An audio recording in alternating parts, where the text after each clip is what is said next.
The top stories: GERD ignites hope among the youth.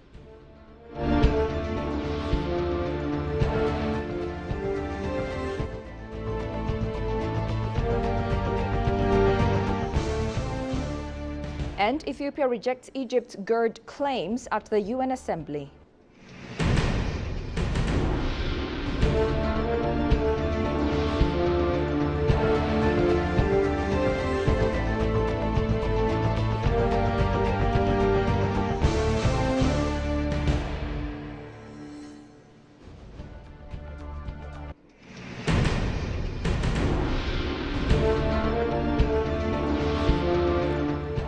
Hello everyone, a warm welcome to EBC World, the new voice of Pan-Africanism. With the news, I'm Tabitha John, along with the studio crew and our duty editor Binyam Alamaya, who do stay with us. Visa and SantimPay Financial Solutions SC have officially signed a strategic partnership agreement to deploy 20,000 low-cost point-of-sale POS devices across Ethiopia. The partnership agreement was officially signed during the Visa Connect Ethiopia event held in Addis Ababa that brought together key stakeholders from the payments, banking and fintech sectors to discuss the future of digital payments in Ethiopia. The event served as a platform for industry leaders to share insights, showcase innovations and foster collaborations that drive financial inclusion and economic growth across the country. This marks the first Visa-backed device financing initiative in East Africa and is a key milestone in Visa's growth strategy for Ethiopia, aimed at increasing POS distribution, enabling merchant acceptance and fostering financial inclusion. Michael Berner, head of Southern and East Africa Visa, said that Visa is committed to accelerating Ethiopia's digital economy through strategic partnerships and innovation. The collaboration with SantimPay demonstrates dedication to expanding merchant acceptance and supporting local fintechs in their mission to advance financial inclusion, Berner added. Tensai Desalegn, CEO of SantimPay, commented that this partnership with Visa marks a transformative moment for Ethiopia's payments landscape. By expanding access to digital payment solutions, he says is also empowering merchants and consumers alike, driving economic growth and supporting Ethiopia's vision for a cashless future.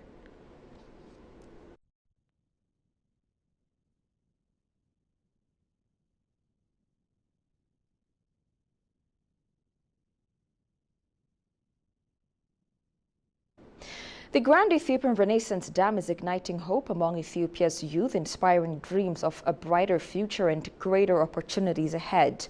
Young people who spoke to EBC English said the dam is more than just an energy project. It's a symbol of self-reliance, climate action and Pan-African unity. They emphasized that the Renaissance Dam offers a powerful lesson in climate responsibility by promoting clean, renewable energy. It is a bold example of how Africa can harness its natural resources to fuel sustainable development without compromising the environment. For many, the dam also carries deep Pan-African meaning. Ethiopia's defiance in the face of external pressure is seen as a reflection of the continent's collective strength and solidarity.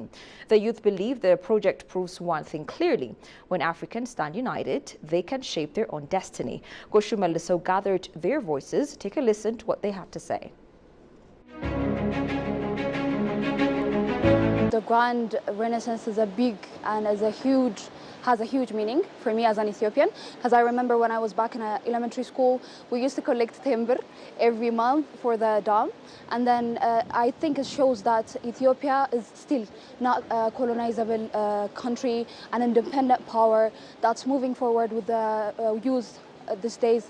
We were children and then now we're grown-ups that's going to contribute to the country, and I'm very glad that we have assured the world and showed the world that what we're capable of, what we're doing, the actions that we are contributing to the world. I believe that the Grand Ethiopian Renaissance Dam has brought opportunities as a job sector around the dam area. I think it gives way for more creative and more new ideas, especially from the youth that want to work in things related to hydropower, things related to energy. I feel like the Grand Renaissance Dam brings a new opportunity for us. Abai Gadib has made everyone happy because we have been working with it with our whole lives. It has been our dreams of making it come true to the whole world.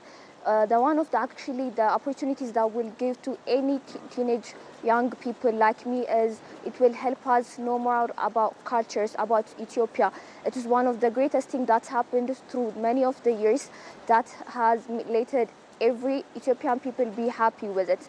It's gonna have many opportunities with many kinds of places. Since Ethiopia has many kinds of problems with electricity, it's going to help other cities with many kinds of conditions to be solved and have opportunities to help each other with many kinds of opportunities to let each and every part of Ethiopian people be happy with it. It shows other Africans that with enough dedication and with enough strive, we can achieve in building our own initiatives. We can achieve building the things we want. And this dam is a major step in Ethiopia, especially even in our history, because it shows that we don't need the support from outside parties or countries.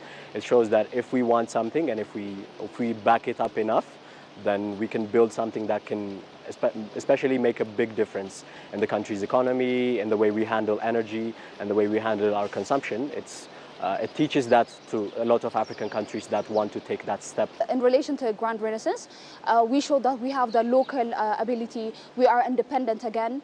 After so many years, we're trying to attain our own resources to use financial issues for our agriculture.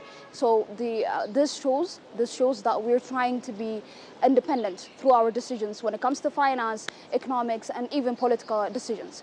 So what I want to say to other African countries is that they should try to be more independent in their decisions when it comes to political, economical, and even finances. As Africa in general, we have to take this step in dividing ourselves or taking ourselves apart from outside parties' initiatives, roles, anything that's influenced by other countries or other continents.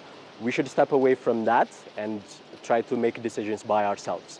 So in this case, in our Ethiopia's case, when we built the Renaissance Dam, there were a lot of outside parties that were trying to stop it or trying to get in the way.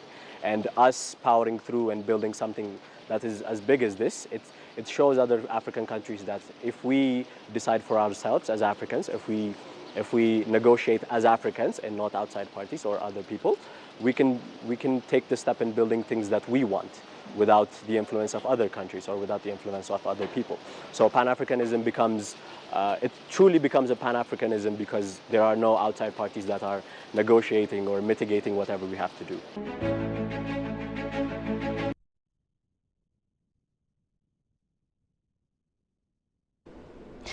Ethiopia has strongly dismissed what it called baseless and misleading accusations made by Egypt over the Grand Ethiopian Renaissance Dam GERD during the 80th session of the United Nations General Assembly. Responding to Egypt's remarks, Yosef Kasai, Ethiopia's deputy permanent representative to the UN, took the floor and exercised the right of reply, firmly defending Ethiopia's position. He emphasized that Egypt has taken its unfounded allegations to the UN Security Council, a move Ethiopia sees as both unjustified and politically motivated. Ambassador Kasai reaffirmed that Ethiopia's stance on GERD is anchored in truth, fairness, and international law, stressing the country's commitment to regional cooperation and equitable use of the Nile. Kasahun Chane has the following report. Take a look.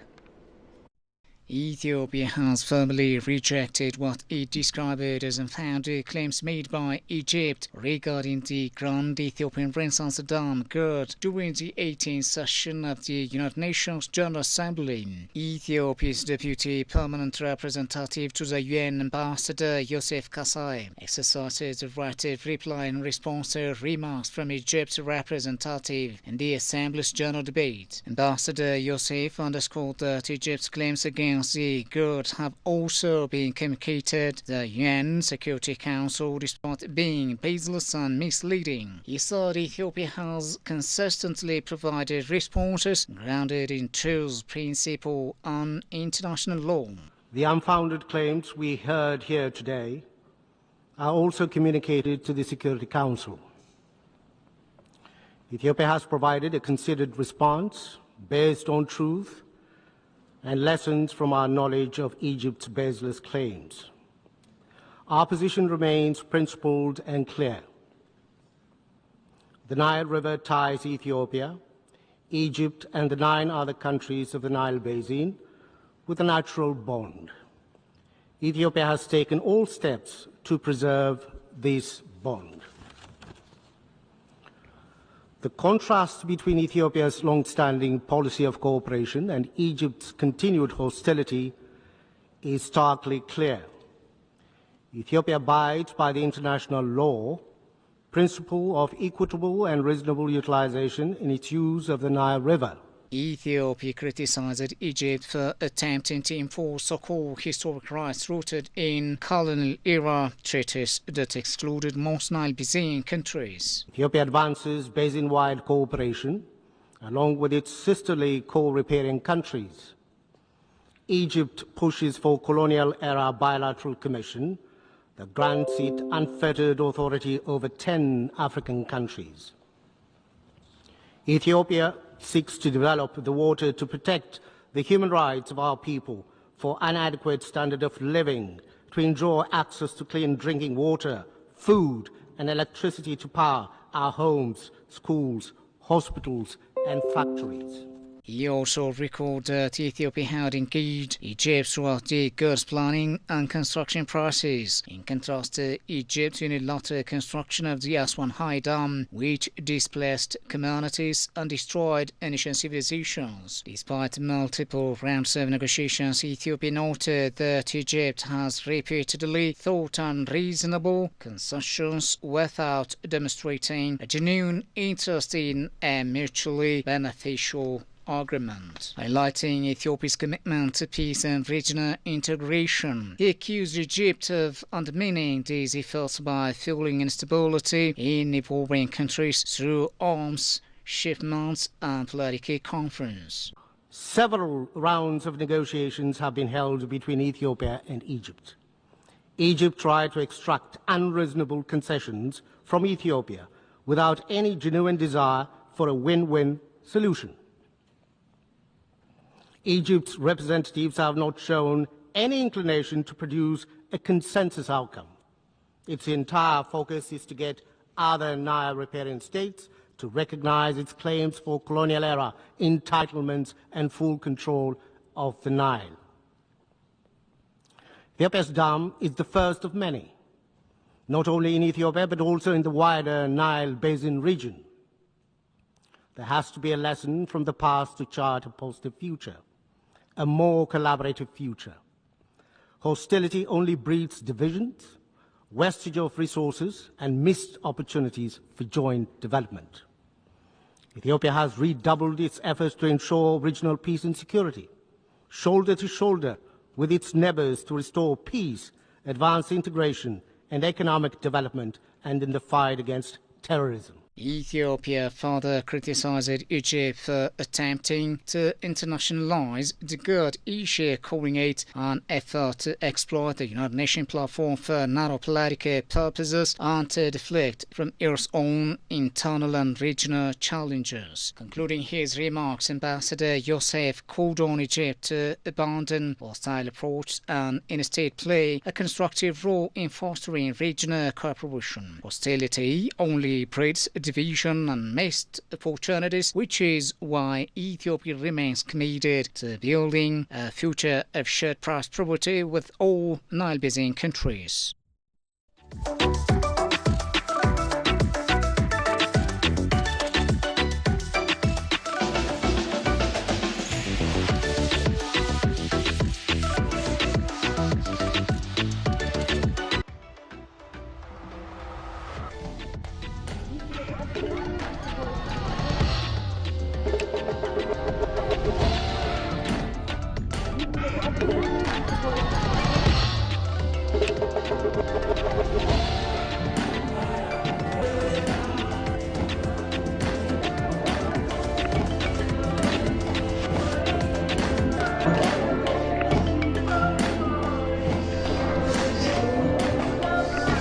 Sidoma Bato.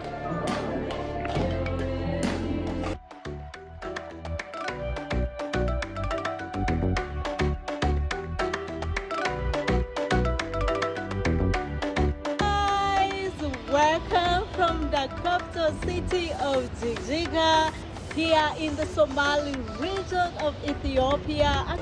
Pass some, please. Okay. Pass some, please. Okay. We are eating together.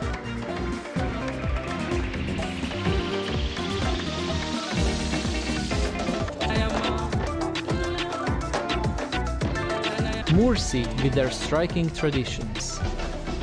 Hamar, famous for their ceremonies. Suri that will stun you with their beauty.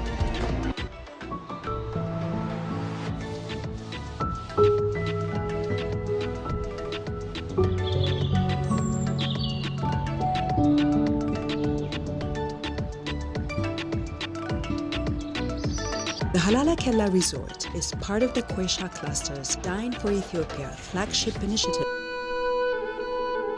Sculpted out of sandstone, the most wondrous of these is Abuna Yamataga.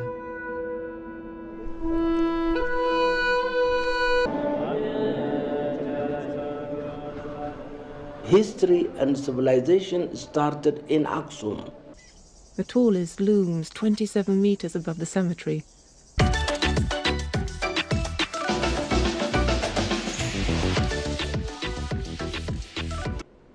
Welcome back. After 14 years of construction, Ethiopia has officially inaugurated the Grand Ethiopian Renaissance Dam built over the River Nile. This dam across the Blue Nile is declared by Ethiopia's Prime Minister as the biggest achievement in the history of black people. The $5 billion mega project known as the Grand Ethiopian Renaissance Dam has now become a hot topic even among global media outlets. The question being, can a single project provide electricity to nearly half of a nation's population that earlier did not have access to power? Also, can one structure built on a river that has shaped civilizations for thousands of years redraw the political map of Africa? When you're talking about Ethiopia's newly inaugurated Grand Ethiopian Renaissance Dam, the largest dam in Africa, the answer is yes, according to the following riveting report by the Black Africa Diary. Take a look. For most of the 20th century, Ethiopia was remembered more for famine than for power.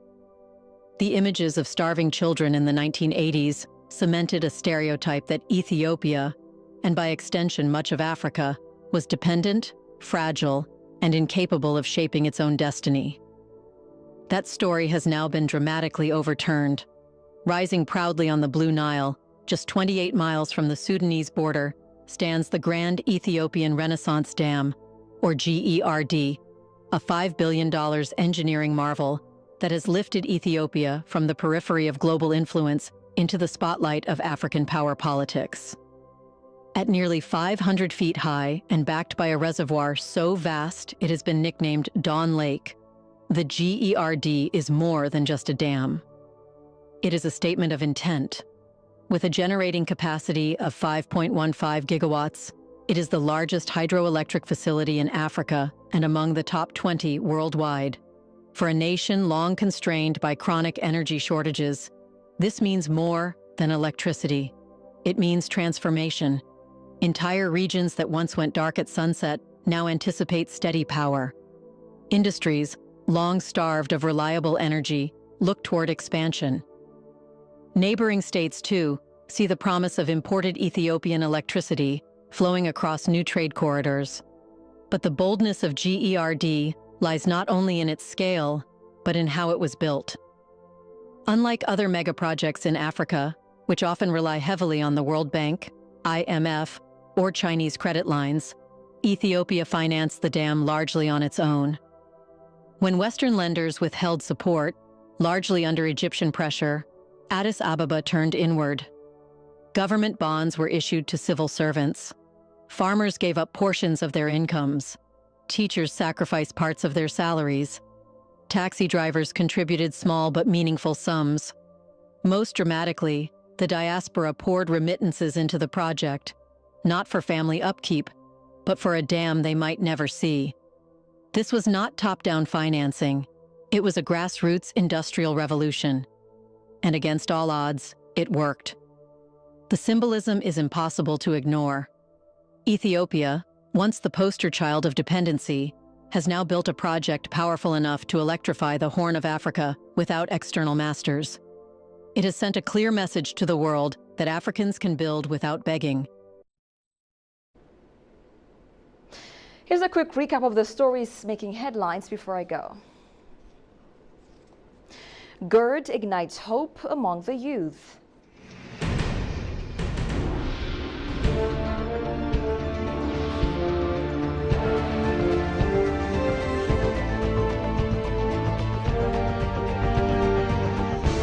And Ethiopia rejects Egypt's GERD claims at the UN Assembly.